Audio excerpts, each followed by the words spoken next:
아니면 거미줄이 우리의 영혼을 얽듯이 어둠과 사망과 사탄 마귀의 귀신들의 세력의 소리가 포위망이 좁혀져 옴쭉달싹을 못하게 됩니다.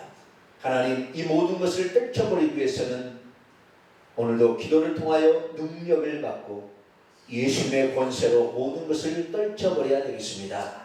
그래서 주 앞에 나와 이 민족의 장래와 우리 교회, 우리 개인과 가족을 위해 기도하고 있사오니 하나님께서 우리의 기도를 응답하여 주시옵소서.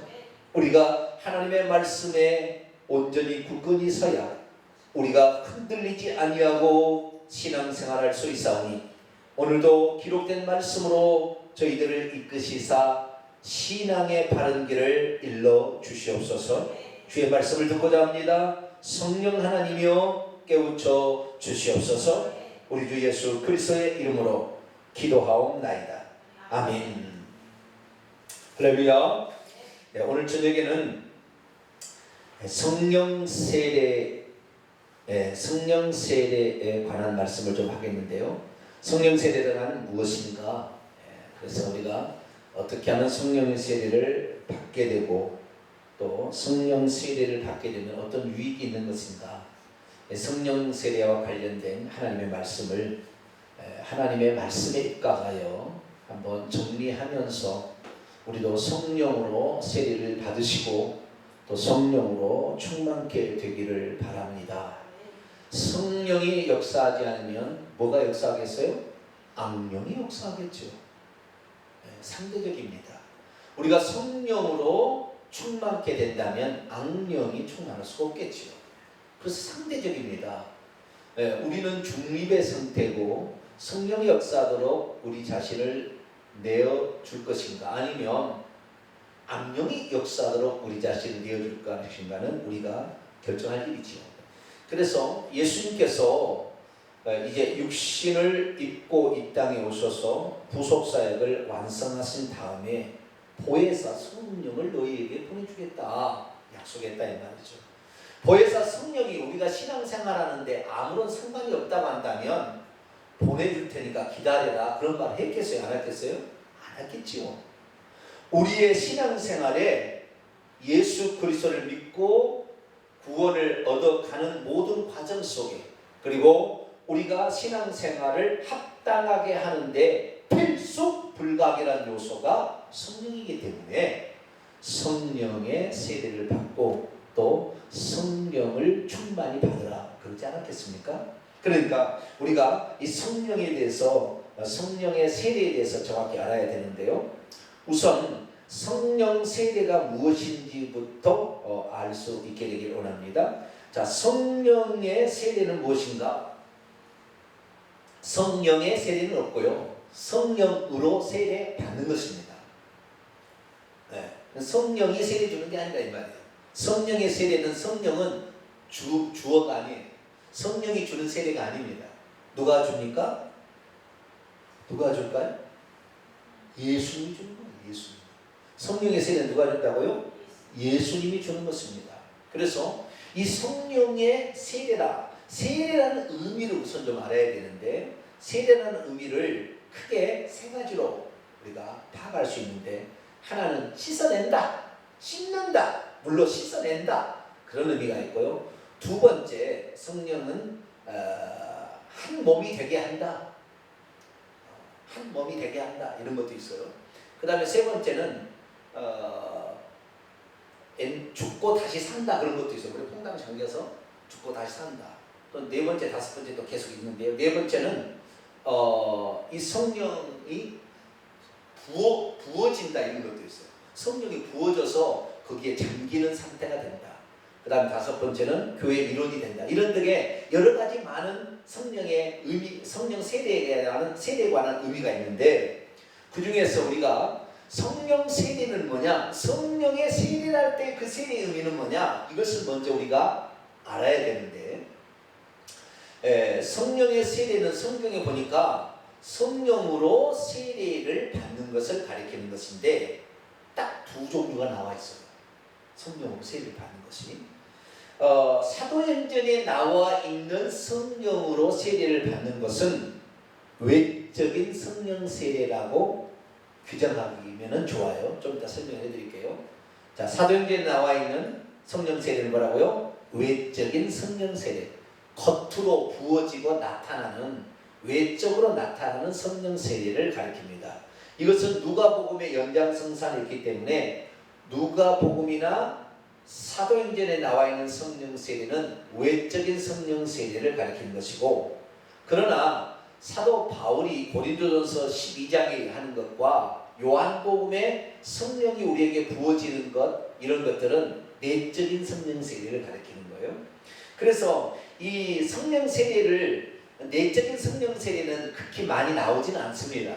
그러나 외적인 성령 세례는 누가복음과 사도행전을 통하여 많이 언급되고 있어요.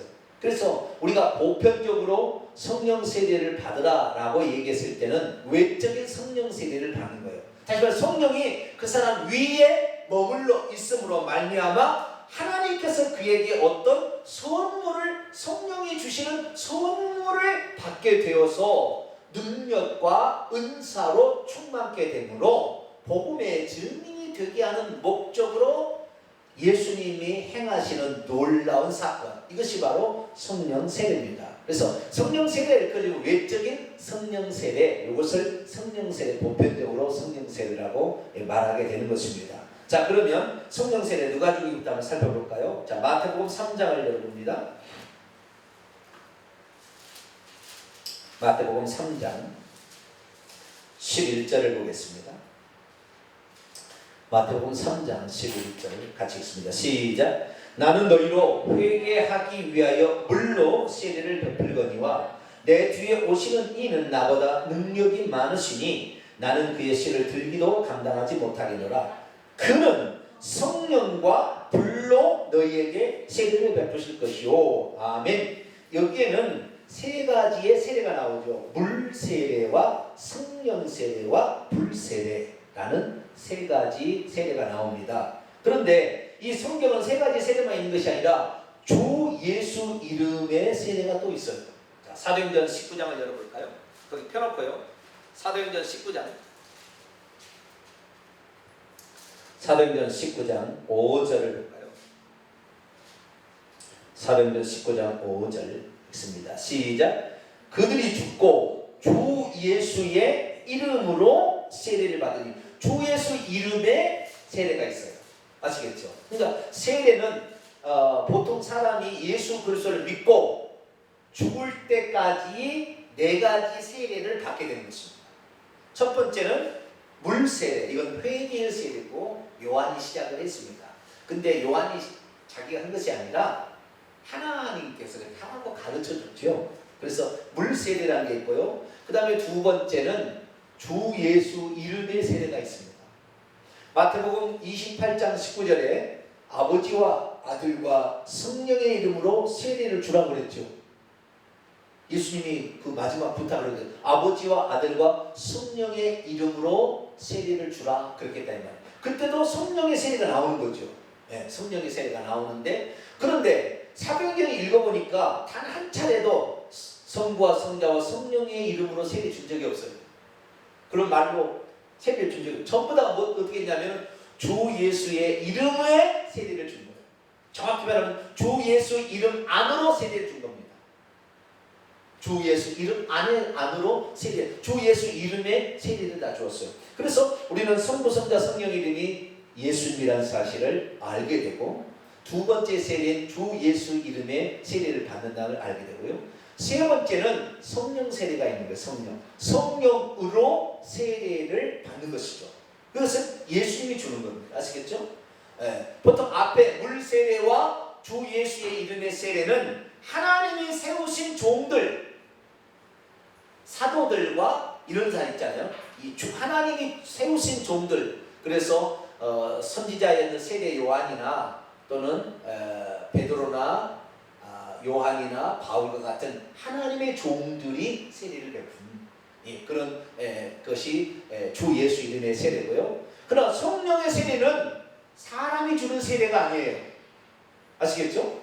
사람이 주는 세례는 물 세례와 주 예수 이름의 세례고, 하나님이 주는데 그 하나님이 육신을 입고 이 땅에 오신 예수님께서 세례를 베푸시는 것이 두 가지가 있는 거예요. 이것은 하나님이신 예수님이 베푸는 세례인데, 예수님이 성령과 불로 세례를 베푼다, 그렇게 말씀하셨기 때문에, 그래서 성령으로 세례를 베푸신 일은 사람이 하는 것이 아니라 하나님이신 예수님, 한 분 하나님이신 예수님이 하는 거예요.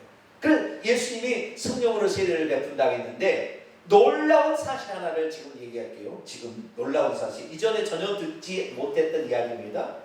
자, 성령으로 세례를 준다고 했을 때 그 성령이 어떻게 원문에 쓰여 있느냐, 성경에 나와 있는 성령으로 세례를 베푼다는 것이 여러 건이 나와 있는데, 단 한 건도 이 성령으로 주님이 성령으로 세례를 베푼다라고 했을 때 그 성령은 정관사가 안 붙었어요. 성령이라는 말이에요.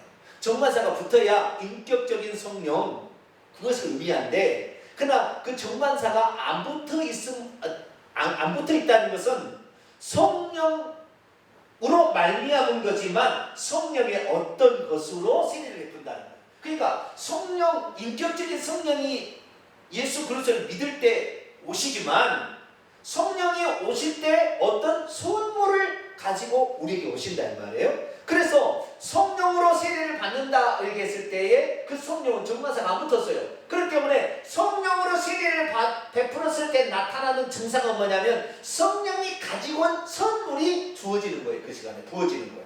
그래서 정확히 표현하면 성령의 어떤 것이 부어지는 것을 성령 세례라고 얘기하는 거예요. 자, 사도행전 10장을 열어볼까요? 사도행전 10장. 고넬료 가정에게 나타난 것이 정확하게 얘기가 돼 있습니다. 사도행전 10장을 열어볼까요?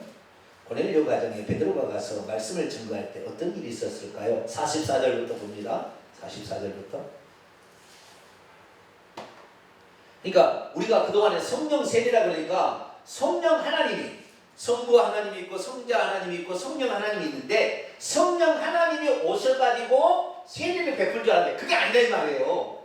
성령은 예수님의 영이에요. 근데 예수님이 성령, 당신의 영으로, 성령은 당신의 영이요, 예수님이 보낸 영이니까 예수의 영, 아들의 영, 그리스도의 영이 그에게 부어짐으로 말미암아 그 사람 위에 머물러 있음으로 말미암아 어떤 현상이 나타나는데, 선물이죠. 어떤 현상이 나타나는데 그때 능력을 받고 그때 방언을 말하게 되는 어떤 일이 나타난다 이 말이에요. 자, 보겠습니다. 44절.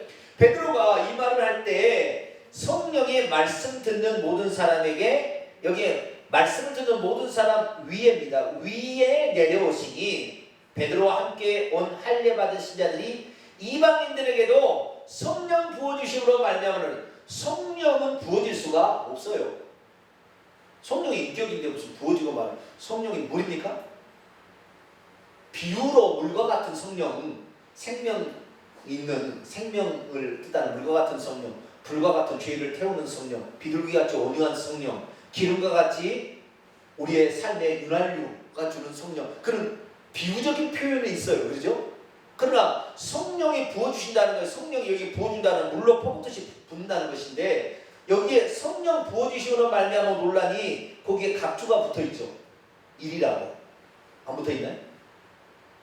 각주가 붙어있잖아요. 그 밑에 보면 뭐라고요? 성령의 선물 부어주심으로, 이런 데 있죠. 헬라 언어 원문에는 뭐라고 되어 있다고요? 성령의 선물을 부어주심으로, 이렇게 했다는 거예요. 그러니까 성령께서 선물을 부어주는 거예요. 아시겠죠? 그러니까 성령으로 세례를 받는다라는 말은 예수님이 당신의 영을 그에게 어떻게 주는 것인데, 그때 성령의 어떤 것이 나타나기 시작합니다.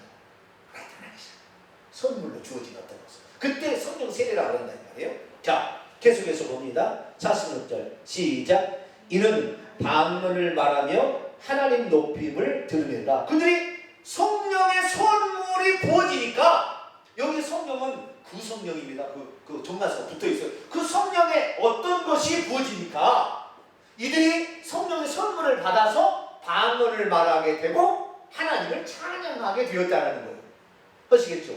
그러니까 그러니까 사도가 어떻게 반응했느냐. 그 다음 봐봐요. 47절. 이에 베드로가 이르되 이 사람들이 우리와 같이 그 성령, 인격적인 그 성령을 받았으니 누가 능히 물로 세례를 베품을 금하리요 하고 명하여 예수 그리스도의 이름으로 세례. 여기에 무슨 세례가 또 나와요? 예수 이름의 세례가 나오죠. 예수 그리스도의 이름으로 세례를 베풀라 하니라. 그들이 베드로에게 며칠 더 머물기를 청하니라.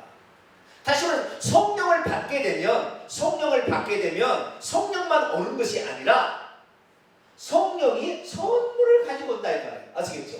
그러니까 성령을 받는다는 입장에 쓰면서는 내적인 성령 세례라고 말하겠지만 이 고넬료에게 성령이 올 때는 동시에 일어났어요. 성령 세례를 받는 것과 성령을 받는 것이 동시에 일어난 거예요. 왜? 그들은 복음을 안 들었다가 베드로를 초청해서 복음을 들으니까 복음을 듣는 중에 우리가 죄인이었구나. 예수님이 우리의 죄를 위해서 십자가에 죽으셨구나. 그분이 바로 하나님이시구나 라고 깨닫는 게 말씀 듣니까 그냥 죄사함이 일어나니까 여기 살아나서 말하기 시작해서 말씀 듣는 게 방언이 터져버렸다. 그리고 막 하나님을 찬양했어요. 오 하나님, 오 예수님 감사합니다. 막 이렇게 됐다는 거예요. 근데 뭐부터 먼저 줘야 돼요? 물세례, 예수 이름의 세례를 먼저 주고 그 다음에 성령 세례를 받는 것이 보통의 어떤 순서라고 한다면 이건 거꾸로 되어버렸어요. 먼저 성령 세례는 누가 준다 했어요? 예수님이 준다 했죠. 베드로가 준 게 아니에요. 아시겠죠? 베드로가 준 것은 물세례를 주고 예수 이름의 세례를 주는 거예요. 베드로가 준 게 성령 세례가 먼저. 그때는 복음을 듣는 순간에 성령도 오시고 성령의 선물도 같이 따라온 거예요. 성령이 어떤 것도 따라온 거예요. 그래서 이날은 이 고넬료 가정에서 일어났던 것은 성령도 오셔서 내 안으로 들어가시는 성령 세례도 받았을 뿐만 아니라 외적으로 성령의 선물이 부어지는 세례를 동시에 받은 거예요. 아시겠죠? 네. 그런데 사마리아 교회나 사도행전 8장에 나오는 사마리아 교회나 사도행전 19장에 나와 있는 에베소 교회는 먼저 회개 세례와 주 예수 이름의 세례를 먼저 받고 그 다음에 성령 세례를 나중에 받았어요. 그때 성령이라는 것은 정관상 안 붙어있어요. 이때는 성령의 세례. 그러니까 여기서 따로 분리되어 있으니까 그날 이미 성령이 와 있어서 그 사람 속에 들어가서 회개하고 회개의 세례를 베풀고 예수 이름으로 영접한 세례가 먼저 있었고 그 다음에 성령으로 세례를 베푼다니까 그때는 정관상 안 붙어 있는 거예요. 그래서 성령의 선물이 나타나는데 그때 에베소 교회는 방언도 말하게 되고 예언도 하게 됐어요. 자, 사도행전 19장 넘어가 볼까요? 사도행전 19장 1절입니다. 아볼로가 고린도 있을 때 바울이 위치방을 다녀 에베소 와서 어떤 제자들을 만나 이르되 너희가 믿을 때에 뭘 받았느냐? 성령을 받았는데 이르되 아니라 우리는 성령의 계심도 듣지만 여러분 예수 믿을 때 성령을 받아야 안 받아요? 받죠. 그런데 우리는 성령의 계심도 듣지 못한 이게 웬 말이냐 이거죠. 네? 그래서 원문을 찾아보니까 이때 성령은 성령이 아니에요. 정관상 안 붙어서 성령의 어떤 것이에요. 너희가 믿을 때 성령의 어떤 것, 성령의 선물을 받았느냐? 그랬더니 우리는 성령의 선물이 있다는 것도 몰랐다.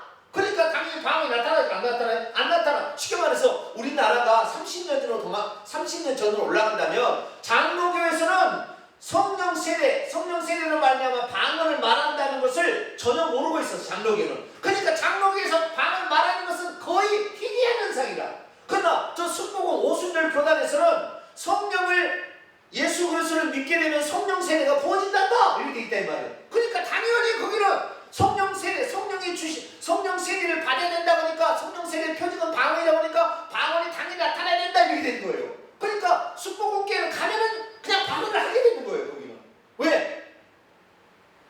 장로교는 성령의 어떤 것이 있다는 사실도 모르니까 성령 세례가 안 베풀어진 거예요. 그러나 저 순복음교회는 성령 세례가 예수 그리스도를 믿을 때 거의 같이 동시에 일어나 버린다는 거죠. 우리는 그렇지 않은 거예요. 우리 장로교회는 어떻게 하느냐? 믿을 때 이미 우리는 회개의 세례와 주 예수의 이름의 세례를 받아서 회개하고 예수를 믿는다 이 말이죠. 네? 그 다음에 그런데 너희들이 성령의 그때 너 성령을 받기를 받았는데 외적으로 부어지는 어떤 성령의 선물을 받았니 그랬더니 우리도 그거 있는지 조차 모르겠습니다. 그러면 어떻게 할까요? 그 다음 문제를 봅시다. 바울이 이르되 그러면 너희가 무슨 세례를 받았느냐? 대답하되 요한의 세례. 요한의 세례는 뭐죠? 회개의 물세례죠. 자, 계속 봅니다. 바울이 이르되 요한이 회개의 세례. 요한의 세례는 무슨 세례요? 회개의 세례를 베풀며 백성에 말하되 내 뒤에 오시는 이를 믿으라 하셨으니 곧 예수라 하거늘 그들이 듣고 주 예수의 이름으로 세례를 받았어요. 이제는 무슨 세례를 받았어요? 주 예수. 바울이 오기 전까지 그들은 무슨 세례를 받았어요? 물세례, 회개의 세례를 받았어요. 그리고 예수님도 믿었어요. 그러나 예수 이름의 세례는 안 받았을 뿐입니다. 그러자 예수 이름의 세례를 받아야 된다. 그래서 예수 이름을 성부와 성자와 성령의 이름이 예수니까 예수 이름으로 세례를 받으니 그리고 나서 6절 바울이 그들에게 안수 기도한 거예요. 안수 기도를 한 거죠. 그러자 그 성령이 그들에게도 그들 위에 내려오심으로 방언도 하고 예언도 하니 그때 다시 말해서 이 성령의 어떤 것을 받았냐 그 있는지도 몰랐다. 그런 사람들은 성령 은사가 안 나타나는 거예요. 그 오늘날에 그런 교단이 있어요. 우리 교단 장로교 중에서 고신측 교단이 있어요. 고신측 많이 교정됐습니다만은 고신측 교단은 성령의 선물 은사는 초대교회만 있었고 구애가 없다. 그렇게 하네요. 어디 측이요? 고신측이라고 좀 경건한 측이 있어요. 경건한 측이 있는데 우리는 통합측입니다만은 거기서는 성령 은사가 끝나버렸다. 그러니까 거기는 방언 말하는 것은 있을 수가 없는 일이에요. 왜? 없다고 하니까 성령의 선물을 주려고 해도 줄 수가 없다 이 말이에요. 그러나 이 에베소 교회를 보니까 먼저 예수 그리스도를 믿고 그때 성령이 오시기는 오셨지만 성령의 주시는 선물을 받지 못했다는 거예요. 그게 있을지도 몰랐으니까. 아니야 그게 있어. 그것은 선물이야 선물. 그냥 값없이 주는 거야 너에게. 너희 원함을 주는 거야. 그러면 저 달라고. 그래서 바울이 안수 기도했더니 그들이 방언도 하고 그 다음 자 6절 안수함에 방언도 하고 예언도 하게 되었다. 자 사도행전 8장을 또 넘어가 볼까요? 사마리아 교회에 어떤 일이 있었는지 사도행전 8장 14절 사마리아 교회는 사도들이 가서 개척한 게 아니라 예루살렘에 핍박이 나서 다 흩어지게 될 때에 7 집사의 하나였던 빌립 집사가 가서 개척한 것입니다. 빌립 집사가 가서 12절 보세요. 사도행전 8장 12절 빌립이 하나님 나라와 예수 그리스도의 이름에 관하여 전도함을 그들이 믿고 남녀가 다 세례를 받았어요. 무슨 세례를 받았어요? 주 예수 이름의 세례를 받았겠죠. 응? 주 예수 이름의 세례를 받은 거예요. 시몬도 믿고 세례를 받은 후에 전심으로 빌립을 따라다니며 나타나는 큰 표적과 능력을 보고 놀라니라. 14절 예루살렘에 있는 사도들이 사마리아 하는 말씀을 받았다를 듣고 베드로와 요한이라는 사도들을 보냈습니다. 그들이 내려가서 그들을 위하여 성령 받기를 기도하니 자 이들은 이미 하나님의 나라와 예수 그리스도의 이름에 관하여 전도함을 듣고 믿고 세례를 받았어요. 그럼 성령을 받은 거예요? 안 받은 거예요? 받은 거죠. 안에는 이미 받은 거예요. 여기를 쫙 펴놓고요. 고린도서 12장을 열어볼까요? 고린도서 12장 3절입니다. 고린도서 12장 3절 읽습니다. 시작. 그러므로 내가 너희에게 알리노니 하나님의 영으로 말하는 자는 누구든지 예수를 저주할 자라 하지 아니하고 또 성령으로 아니하고는 누구든지 예수를 주시라 할 수 없느니라. 예수님을 성령이 오시지 않는 한 예수님을 주님이라고 고백을 못하는 거예요. 자 12장 13절 고린도서 12장 13절 내적인 성령 세례에 관한 구절입니다. 읽어봅시다. 시작. 우리가 유대인이나 헬라인이나 종이나 자유인이나 다 한 성령으로 세례를 받아 한 몸이 되었고 또 한 성령을 마시게 되었느니라. 원문에 되어 동사 직설법 과거 수동태 성령을 마시게 되었다. 여러분 이 성령으로 여기서 세례를 받았다고 되어 있죠. 그죠? 누가 주는 거예요? 예수님이 주는 거예요. 성령으로 세례를 받는데 세례를 받아 한 몸이 되었죠. 그러면 예수 그리스도의 몸이 된 거예요. 그러면 옛사람이 죽고 새 사람으로 다시 살아난 것입니다. 그렇지요? 네? 한 몸이 된다는 거, 예수님과 한 몸이 된 거예요. 예수를 머리로 하는 한 몸이 됐다는 것은 옛사람이 죽고 새 사람 다시 살아난 거예요. 그래서 성령의 세례라는 것은 예수 그리스도를 믿을 때에 내적으로 성령이 들어오심으로 성령께서 그 사람에게 생명을 주는 것도 성령 세례라고 그러는 거예요. 이것은 내적인 성령 세례라는데 이런 말은 잘 쓰지 않아요. 보통 여기에 지금 고린도서 12장 13절에 나와 있는 거예요. 여기 해설이 로마서 6장에 나와 있습니다. 로마서 6장부터 가볼까요? 로마서 6장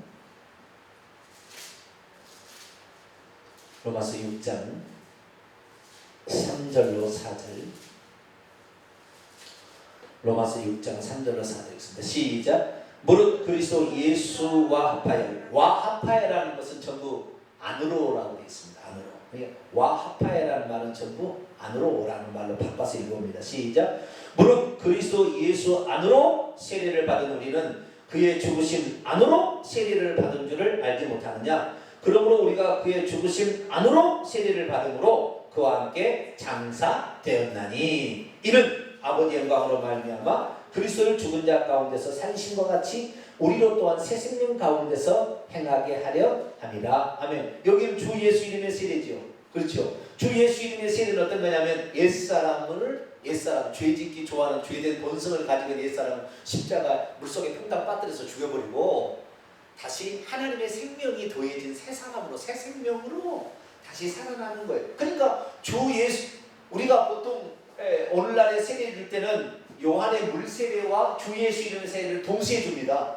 그래서 오늘날은 언제부터 생겼는지 한번 조사를 해봐야 되는데 초대교회는 성부와 성자와 성령으로 세례를 안 줬어요.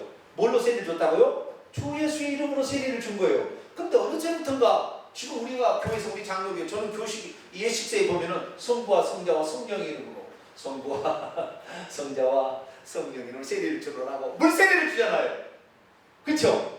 그러니까 지금의 우리가 교회에서 받는 신앙 고백을 하고 6개월 정도 지나서 1년 정도 지나서 세례 공부를 하고 세례를 받을 때는 물세례와 주 예수의 이름의 세례가 동시에 되는 거예요. 형식은 물세례로, 형식은 물세례지만 이름은 성부와 성자와 성령의 이름이니까 주 예수 이름이잖아요. 그러니까 형식은 물세례인데 내용은 주 예수 이름의 세례를 주고 있는 거예요. 아시겠죠? 지금 우리는 주고 있는 거. 언제부터 그래서 성부와 성자와 성령으로 바뀌었는지 모르겠어요. 원래 주 예수 이름으로 줬는데 그래 바뀌었어요. 그런데 본 뜻은 뭐였느냐?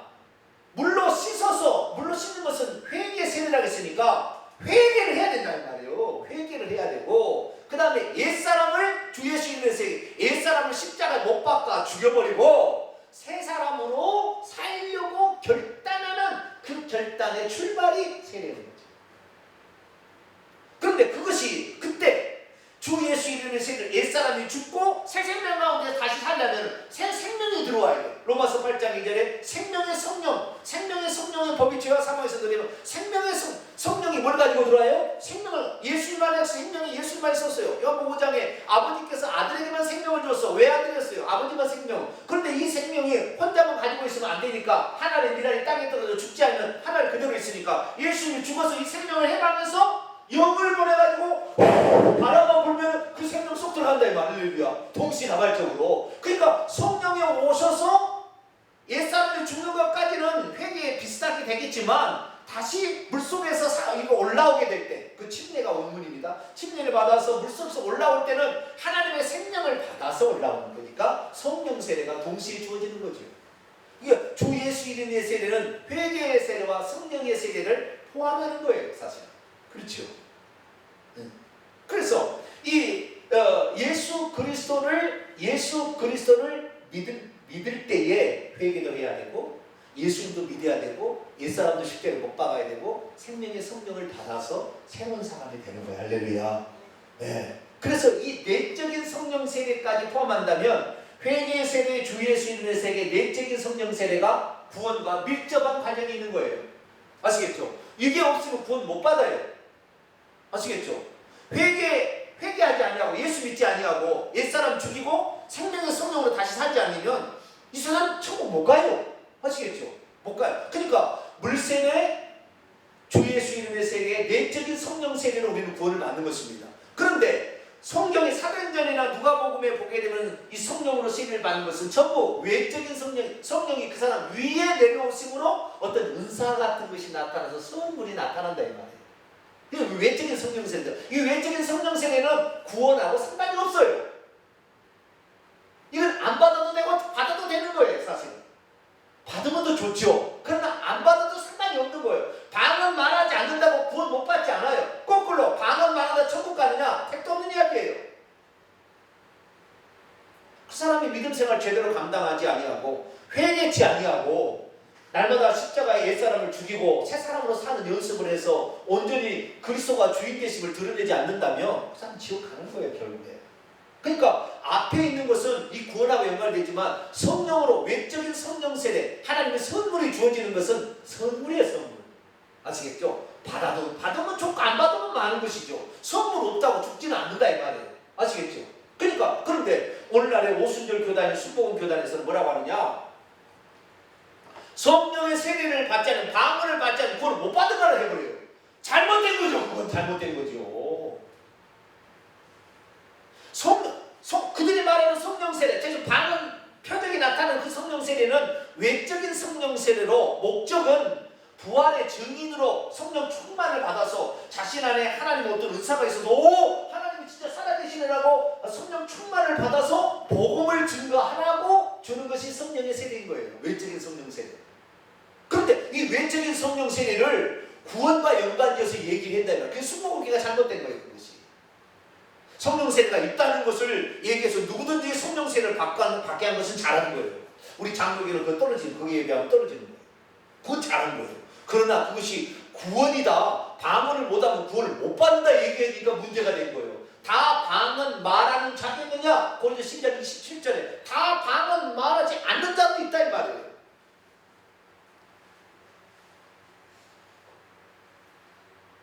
다시 사도행전 8장으로 넘어옵니다. 8장.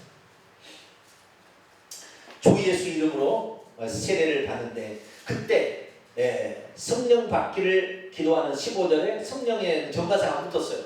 그러니까 성령의 선물을 받는 거예요. 아시겠죠? 이미 빌립 집사가 가서 복음을 증거해서 회개 세례, 주 예수의 세례를 받아서 이미 다 예수를 알고 믿고 있어요. 그때 성령도 안으로 들어오셨어요. 아시겠죠? 그 상태에서 베드로와 요한이 가가지고 정반사가 없는 성령 받기, 다시 말해 성령의 선물을 받을 수 있도록 기도를 했다 이 말이에요. 아시겠죠? 네. 그렇게 했더니 17절 이에 두 사도가 그들에게 안수하매 그들이 정반사가 없는 성령을 받는지라. 성령의 선물을 받은 거예요. 그러니까 옆에 있는 시몬이 사도들이 안수로 성령을 받는 것, 성령이 주어지는 것을 보고 돈을 들여서 이르되 이 권능을 내게도 주어 누구든지 내가 안수하는 사람은 정반사가 없는 성령을 받게 하여 주소서 하니 베드로에 대해 내가 하나님의 선물을 돈 주고 살 줄로 생각하였으니 이는 내 은과 내가 함께 망할지어다. 자, 이 사마리아 교회는 그때 방언을 말했는지 안 말했는지는 나오지는 않으나 분명하게 시몬이 보고 하나님의 선물을 저들이 받았다는 걸 알고 나도 내가 돈을 줄 테니까 베드로 요한이요 나에게도 임파테이션을 해주라. 오늘날은 말 임파테이션 하시죠. 그 사람이 가지고 있는 것을 내가 안수하면 나도 그걸 하게 된다라는 그런 거. 이것이 신사도 빈야도 운동처럼 만드는 조작된 사탄의 조작이에요. 그러지 않아요. 자, 그런데 어쨌든 그것을 나에게 돈을 줄 테니까 나에게 안수를 해가지고 나도 그렇게 할 수 있게 해달라. 그러니까 분명히 보여지는 하나님의 선물이 있었다는 거잖아요. 그렇죠? 보여지는 뭐가 있었으니까 시몬이 그랬죠. 아무것도 없이 안 나타나는데 그런 일이 없다 이 말이에요. 하나님의 선물 같은 게 방언 말했을 거예요. 왜? 다른 모든 사건들에 다 성령 세례가 보여지면 방언을 말했으니까. 사도행전 2장에 예루살렘 교회도 방언을 말했고, 사도행전 10장에 고넬료 가기도 방언을 말했고, 사도행전 19장에 에베소 교회도 순수한 이방인 교회에 방언을 말했고, 사도행전 9장입니다만은 나중에 22장, 26장 읽어보면은 바울도 아나니아로부터 안수 받을 때 방언을 말했어요. 그리고 고린도전서 14장에 당신은 더 많이 방언 말하면 하나님께 감사한다 그랬다고요. 그래서 바울도 방언을 말했습니다. 그래서 이 예수 그리스도를 믿을 때에 성령이 역사하지 않고는 예수 믿을 수가 없다니까요. 회개하지 않는다니까요. 왜? 성령이 그 안에 들어와서 그를 거듭나게 하는 내적인 성령 세례는 다 받는 거예요. 아시겠죠? 그러나 보여지는 외적인 성령 세례는 그 믿을 때 동시에 받기도 해. 고넬료 가족은 동시에 받았어요. 복음을 들을 때 그때 성령이 또 선물도 주셨다니까요. 동시에 받았지만, 그러나 다른 교회를 보니까 사마리아 교회나 에베소 교회를 보니까 시차가 틀려요. 예수 그리스도를 믿은 것이 먼저 있었고 그 다음에 나중에 성령 세례라는 것을 받았어요. 아시겠죠? 성령 세례 있는지도 몰랐다 그랬더니 있다고 아는 사람들이 가서 같이 기도하며 안수하니까 그들에게도 성령의 세례가 부어져서 방언을 말하게 되더라. 할렐루야. 그러니까 오늘날에 혹시 자기가 방언을 말하지 못한다 이런 것은 생각이 예수 믿는다 해서 방언을 내가 말할까 못하겠지 그 생각이 아주 강하니까 안 되는 거예요. 응답되는 것으로 알면 응답되는 거야. 순복음교회 가면 응답되는 것이지 뭐 이것이 어렵게 되는 게 아니에요.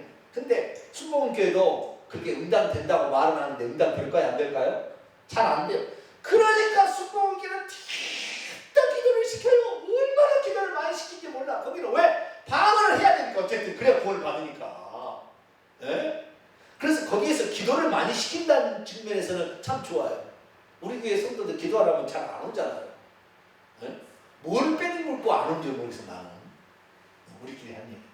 네? 뭔 빼를 믿고 안 오는지 모르겠어. 순복음교회는 안 오라고 해도 꾸역꾸역 온다니까요. 나 방언해야 돼. 나 방언 못하면 나 처음부터 못 간다는데. 나 방언 받아야 돼. 방언 받아야 돼. 애들도 그냥 초등부에도 애들도 그냥 이렇게 기도해요. 아이고 얼마나 시킨지 몰라 아버지가. 애들이고 뭐고 어른이고 그럼 방언해야 돼. 그 방언 안 하면 이건 순복음 교인이 아니고 이건 구원 못 받은 사람들이니까 그럼 정신 없어요. 그냥 막 기도를 하는 거예요.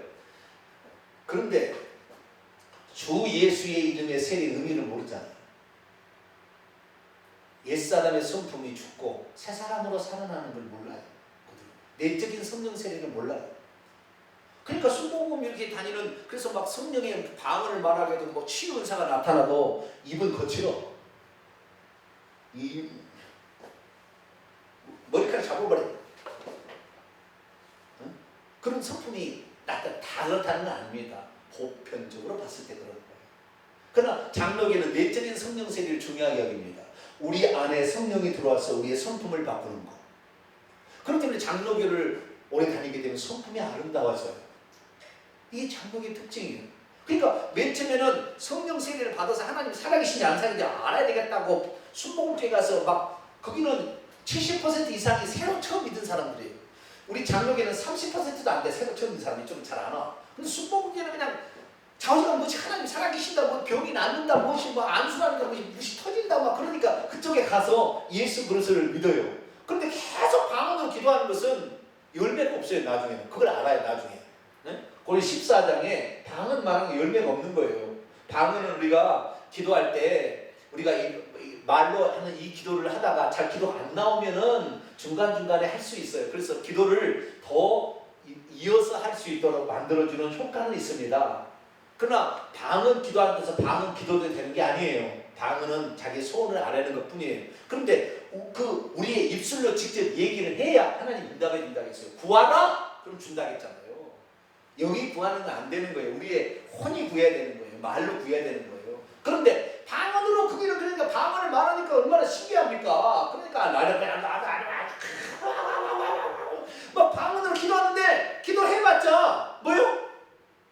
성품이 달라집니까? 열매가 나타납니까? 잘 안 나타나는 거예요. 그러니까 다니다가 아이고 여기 아닌가 보네. 그리고 장로교 온다니까 이제 꾸역꾸역. 그래서 장로교는요 순복음교회 늘 감사해야 돼. 인사 많이 해야 됩니다. 왜? 그쪽에서 신앙생활 처음에 신앙생활 거기서 하다가 하나님을 알고 하나님이 살아계시 있어 맞아 이렇게 얘기하고 왔는데 나중에 안 변화되니까 장로 쪽으로 오는 거죠. 그래도 장로교에서 내가 그렇구나 성품이 예수님의 성품으로 자기를 부인하지 아니하면 주님의 제자가 될 수가 없구나.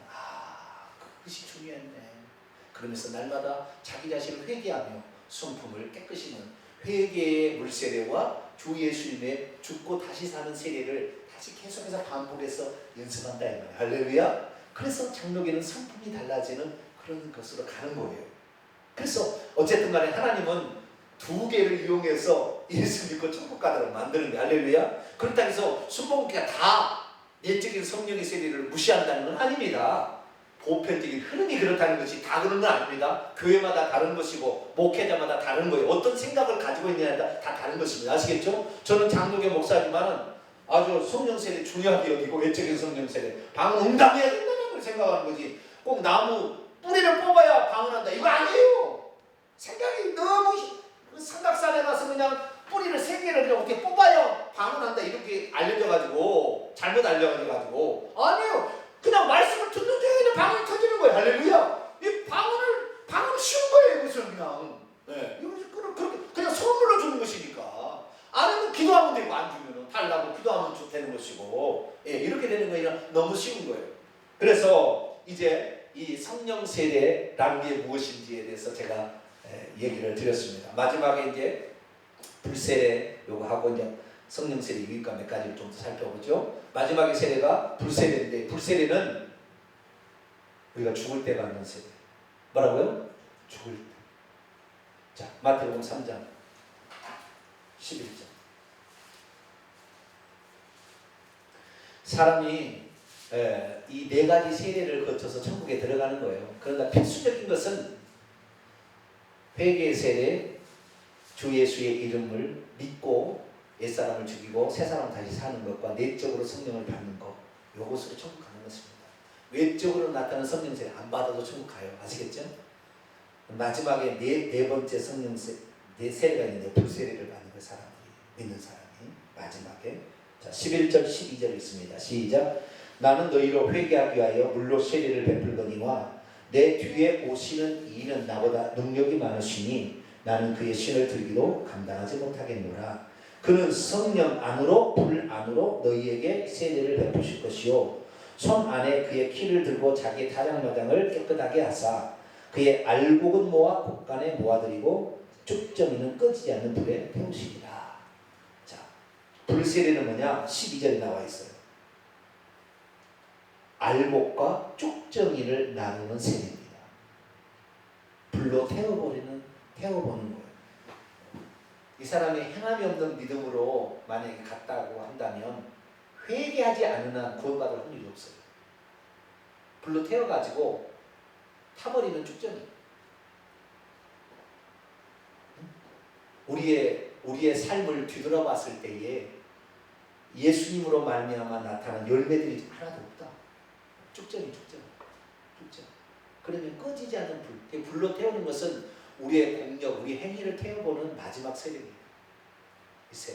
이 세례를 통하여 태워지지 않는 우리의 공력이 남아있으면 우리는 그것이 하늘나라의 상급이 되고 상속물이 되는 거예요. 자, 고린도전서 3장을 보겠습니다. 고린도전서 3장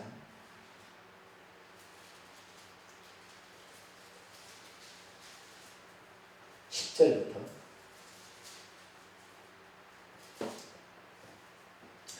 고린도전서 3장 10절. 내게 주신 하나님의 은혜를 따라 내가 지혜로운 건축자와 같이 터를 닦아두매 다른 이가 그 위에 세우나 그러나 각각 어떻게 그 위에 세울까를 조심할지니라. 이 닦아둔 것 외에 능히 다른 터를 닦아둘 자가 없으니 이 터는 곧 예수 그리스도라. 만일 누구든지 금이나 은이나 보석이나 나무나 풀이나 집으로 이 터 위에 세우며 각 사람의 공적이 나타날 터인데 그날이 공적을 밝히리니 이는 불로 나타내고 그 불이 각 사람의 공적이 어떠한 것을 시험할 것입니다.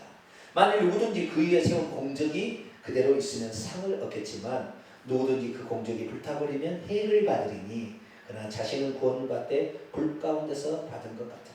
그래서 이 마지막에 우리는 쭉정이로 발견되지 않게 되길 바랍니다. 쭉정이로 발견되지 않게. 그래서 마지막에 불세례를 받는다. 우리가 천국 가기에 합당한 사람이 되었느냐 안 되느냐를 확인해보는 세례죠. 그래서 우리는 이 4차례에 걸쳐서 세례를 받는 것입니다. 자, 정리하겠습니다. 성령 세례는 뭐냐? 성령 세례라는 것은 외적으로 부어지는 성령으로 세례를 받는 것인데 주 예수님이 주시는 것이고 이것은 성령을 이미 받은 자들이거나 아니면 동시에 성령이 들어갈 때 외적으로 부어지는 성령의 어떤 것, 곧 성령의 선물입니다. 이 성령의 선물은 고린도 12장에 가면은 이 지혜의 말씀, 지식의 말씀, 능력 행함, 그 능력, 사도행전 1장 8절에 너희가 성령이 너희 위에 내려오시면 뭘 받고? 능력을 받고, 능력도 임하기도 하고 방언을 말하기도 하고 그 다음에 예언을 하기도 하고 또 방언 찬송을 하기도 하고 여러 가지 많은 것들이 나타납니다. 그런데 그 목적은 어디냐? 사도행전 1장 8절에 하면은 너희가 성령으로 세례를 받아야 된다. 이건 뭐요? 복음의 증인, 땅끝까지 복음의 증인이 되게 하려고. 예수 그리스도를 믿었는데 내게 어떤 선물 같은 게 외적으로 나타나는 게 하나도 없으면은 예수님을 증거하는 게 담대함이 안 생겨요. 자기 안에 뭔가 방언이라도 말해야 하나님이 나와 함께 하시지 라고 담대히 나가는 것이지, 아무것도 없는데 담대히 나가지 않는 거예요. 그래서 예수님께서는 내가 너희들에게 성령을 보내줘서 너희 속에 있겠지만 너희들이 기도함으로 성령의 세례를 받으라고 하는 거예요. 뭐라고요? 기도함으로 성령의 세례를 받으라. 성령 세례를 받아야 성령이 충만해지고 담대해져서 은사를 받아서 복음의 증인이 되니까. 그래서 이 성령 세례라는 것은 성령의 선물이 부어지는 것을 가리키는 말이에요. 그러니까 이것은 구원하고는 상관이 없어요. 예수 그리스도를 믿고 회개하고 옛사람을 십자가에 날마다 못 박고 새 사람으로 살아야 구원을 받는 것이니까. 그러면 다동적으로 열매가 맺힐 거 아닙니까? 알곡이 될 거 아니에요. 그래도 죽을 때 불세례를 받을 때 이 사람은 타서 없어지지 아니하고 그 공력이 살아남아 진주처럼 보화처럼 남아서 공력이 되어서 천국도 가고 보상도 받는 사람이 되는 것입니다. 그러나 그 중간에 외적인 성령 세례가 부어져야만이 사람이 하나님은 살아계시고 예수 그리스도께서 내 안에 들어오셨는데 성령으로 지금 들어와 계신 것이 내 안에 지금 나타나는구나 라는 사실을 통하여 방언을 말함을 통하여 내 안에 예수님이 계시다는 것을 확증받을 수 있기 때문에 성령 세례를 받을 필요가 있는 거예요. 안 받아도 구원하고는 상관없겠지만 받는 것이 좋은 거예요. 받아야만이 담대하게 복음을 증거할 수 있습니다. 이것은 순복음 교단에서 실질적으로 나타난 결과입니다. 왜? 그들은 방언을 말하게 되니까 그들이 대부분에서 이방인들을 믿지 않는 사람들을 전도하고 있어요. 오늘날에. 왜? 그들은 표적이 나타나니까.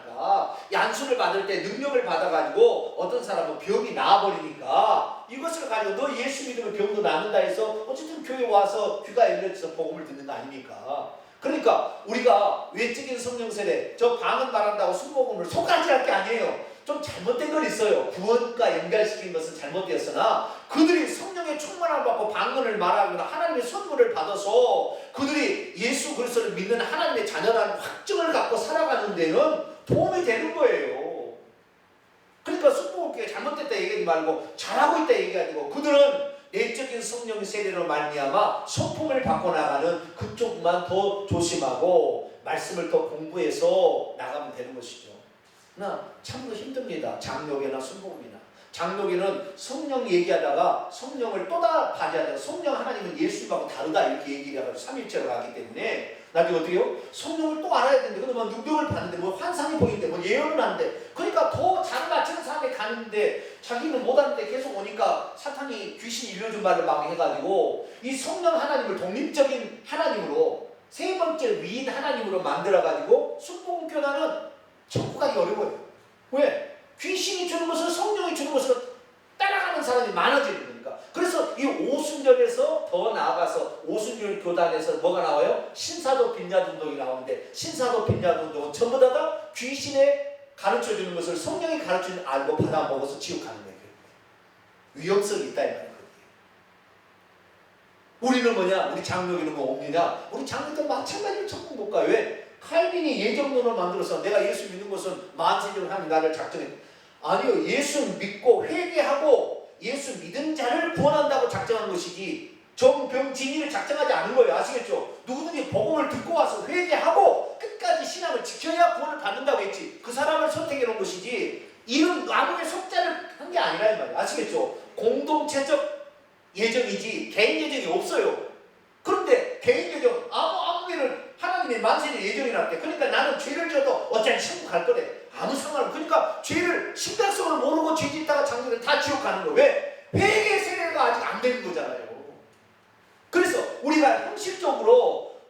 물세례와 주 예수 이름의 세례는 한 번을 받는 거예요. 이것은 한 번. 아시겠죠? 물세례와 주 예수 이름의 세례는 한 번 받는 것이고 성령 세례는 계속 받을 수 있어요. 왜? 성령이 부어주는 선물을 받는 거니까 여러 번 할 수 있어요. 아시겠죠? 불세례는 또 한 번 받는 거예요.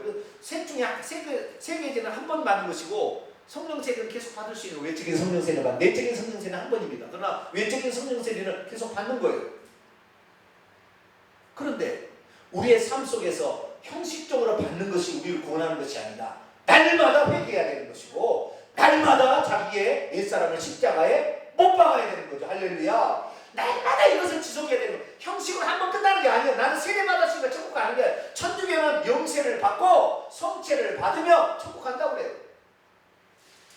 아니에요. 그렇게 되는 게 아니라 이 말이에요. 네? 그러니까 천주교는 죄 마음껏 짓고 나중에 세례 받고 천국 가려고 죄 마음껏 지어요. 그리고 세례를 연기를 합니다. 어찌하든 영세를 늦게 받아.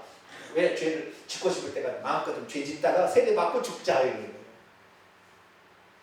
하나님이 무슨 그런 걸 모를 중심을 아시는 하나님께서 그런 얄팍한 그런 신앙 가진 사람은 천국 오라고 하겠어요? 네? 회개 안 시킵니다. 그러니까 우리가 물세례나 주 예수 이름의 세례나 이런 것들은 형식적으로는 한 번 있는 일이지만 내용적으로 봤을 때는 매일마다 이걸 해야 됩니다. 할렐루야. 매일마다 메타노에 회개하라는 것은 성경에 보면 현재 능동태 형이에요. 계속해서 하라는 거예요. 아시겠죠? 회개를 한 번만 하는 게 아니라. 그러니까 물세례는 한 번이겠지만 그러나 회개의 내용은 항상 죽을 때까지 해야 되는 것입니다. 그래서 어떤 사람은 세례를 2번 받는 사람이 있어요. 내가 옛날에는 잘 모르고 세례를 받았는데 알고 보니까 세례가 이렇게 귀한 걸 몰랐습니다. 목사님 세례 한 번 더 주세요. 침례교에서는 우리가 관수세례라고 머리에만 이렇게 3번 물을 뿌려서 하는 이 세례를 받는 관수세례를 하는데 이 관수세례를 받는 것은 세례로 인정하지 않는 그런 침례교도 있어요.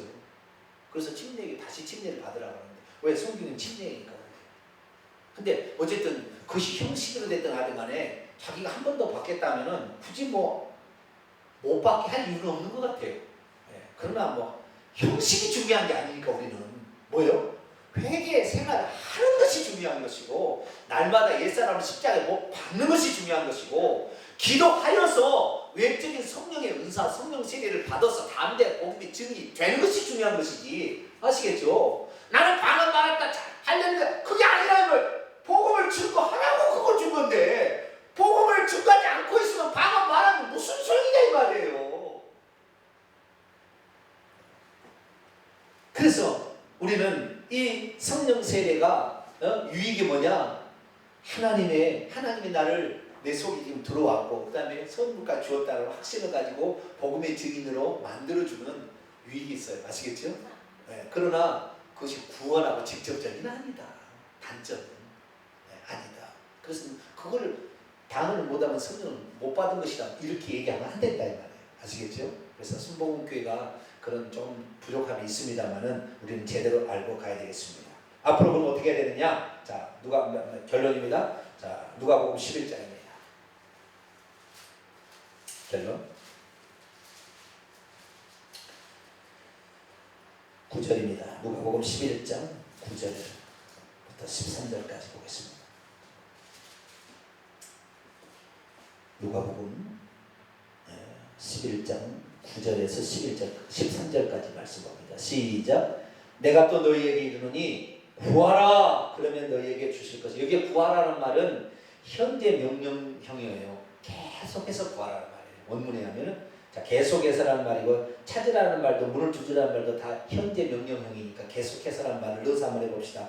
또 내가 너희에게 이르노니 계속해서 구하라 그러면 너희에게 주실 것이요. 계속해서 찾으라 그러면 찾아낼 것이요. 계속해서 문을 두드리라 그러면 너희에게 열릴 것이니 구하는 이마다 받을 것이요 찾는 이가 찾아낼 것이요 두드리는 이에게는 열릴 것이니라. 너희 중에 아비된 자로서 누가 아들이 생선을 달라 하면 생전 대신에 뱀을 주며 알을 달라 하는데 전갈을 주겠느냐. 좋은 것을 주시다 이 말이겠죠. 13절 시작. 너희가 악할지라도 좋은 것을 자식에게 여기에 잠깐만요. 좋은 것이 아니라 원문을 보니까 좋은 선물들을 드린다. 뭐라고요? 아까 성령이 오시게 되면 선물들을 가지고 온다 그 말이죠. 그거와 똑같은 말이에요. 좋은 것이 원문에는 좋은 선물들을, 원문입니다. 좋은 선물들을 자식에게 줄 줄 알거든. 하물며 너희 하늘 아버지께서 구하는 자들에게 성령을 주시자. 여기도 성령도 어떤 성령? 정관사가 안 붙었어요. 이미 예수 그리스도를 믿고 있는 사람이 구하는 거 아니에요. 그러니까 구하면 성령의 선물들을 준다. 할렐루야. 방언 못하는 사람은 기도하면 주는 것이고요. 나는 성령의 더 충만함을 받기 원합니다. 그러면 성령 충만함을 주는 것이고, 주의 능력을 달기 원한다, 지혜를 얻기를 원한다. 그러면 뭘 준다고요? 지혜를 준다니까요. 할렐루야. 우리 아들도 저한테요, 우리 아빠는 똑똑하대요. 그래서 내가 근데 진짜 똑똑해진 것 같아요. 내가 예수 믿고 내가 그거 잘하는 것 같아요. 다른 것은 몰라도 지혜를 어떻게 알아? 왜? 성령의 선물에 지식의 은사, 지혜의 은사가 있잖아. 응? 지혜가 있잖아. 그냥 그 말씀만 보는 것이 아니라 신구약 성경을 다 아울러서 한눈으로 볼 수 있는 눈이 생기잖아요. 그 지혜가. 하나를 봐도 깊게 봐서 다 통합버리잖아요. 이런 것이 뭐 제가 똑똑해서 되겠어요? 제 머리 갖고는 안 됩니다. 성령이 지혜를 주시니까 할렐루야. 나는 성령 받아서 수지 받았습니다. 아주 수지 받은 목사예요. 오늘도 내가 생각이 있는데요. 저처럼 이 땅에 행복한 사람이 어디 있을까? 왜? 하나님의 말씀을 연구해서 하나님의 말씀을 말씀대로 선포해주는 그 일을 열심히 하는 것이 제 직업이라니까요. 네? 나는 열심히 해야 된다니까요. 그런데 나는 열심히 성경 보는다니까요. 얼마나 감사한지 몰라. 나는 날마다 춤추며 살아야 돼. 왜요? 이 귀한 일을 저에게 맡겼으니까. 여러분들도 그래서요, 제가 예수 그리스도 믿고 나서 딱 3가지 구했다잖아요. 그 중에 하나가 지혜를 달라고 구했습니다. 그랬더니 지혜가 정말 계속 오는 거예요. 할렐루야. 여러분 구하는 자에게 우리 아들에게 지혜를 주시옵소서. 할렐루야. 이렇게 하면 하나님이 지혜를 준다 이 말이에요. 성령의 은사를 준다 이 말이에요. 네? 그래서 우리가 이제는 어떻게 했냐, 구하는 자에게, 당장은 모를 때는 있는지도 몰랐지만 이제 알았으면 뭐예요? 구하라. 어떻게? 계속해서 구하라. 할렐루야. 계속해서 찾고 계속해서 두드리게 되면 하나님이 주신다. 약속했다. 이 세상의 부모도 자식에게 좋은 것을 줄 줄 알거든. 하물며 하늘 아버지께서 좋은 선물들을, 할렐루야, 성령의 선물을 주지 않겠느냐, 성령의 어떤 것을 주시지 않겠느냐 약속하고 있다 이 말이에요. 그래서 오늘 이 시간에 주여 나에게 필요하면, 나의 건강이 필요하면 주여 치유의 은사를 주시옵소서. 할렐루야. 치유의 은사를 주시옵소서. 내가 마음의 성품이 좀 삐딱하다 그러면 주여 사랑의 은사를, 긍휼의 은사를 주시오. 할렐루야. 그거 하면 돼. 긍휼의 은사. 나는 늘 어떤 세상이 좀 우울하다 그러면 주여 나에게는 신앙의 은사를 주시오. 할렐루야. 뭐 그렇게 기도하게 되면 하나님이 주신답니다. 세상의 부모도 좋은 것을 주는데 하늘의 아버지께서 안 주겠느냐. 그래서 이제는 우리가 이제 알았으니까 구할 수 있게 되기를 축원합니다. 오늘 저녁에 그래서 내가 필요한 거, 하나님 나는 물질을 움직이는 은사를 주시옵소서. 뭐라고요? 물질을 움직이는 은사. 그렇게 구하시라는 말이에요. 내 남편에게 그런 사람이 되게 하여 주옵소서. 주여 내 남편은 지도력의 은사를 주시옵소서. 무슨 은사를 달라고요? 지도력의 은사를 주시옵소서. 그렇게 기도하시라는 말이에요. 아시겠죠? 내 자식을 위해서도 기도할 수 있어요. 그래서 기도한다 하면 주신다고 했으니까 우리가 오늘 시간에는 성령의 선물은 값없이 계속해서 하나님이 주는 거구나. 공짜로 선물이니까. 그래서 우리가 이제 이것을 받아서 이것을 이용하여서 복음을 증거하고, 할렐루야, 많은 사람을 주께 돌아오는데 귀하게 쓰임받는 저와 여러분 되시길 간절히 축원합니다. 기도하겠습니다. 거룩하신 하나님 감사를 드립니다. 오늘 성령 세례를 통해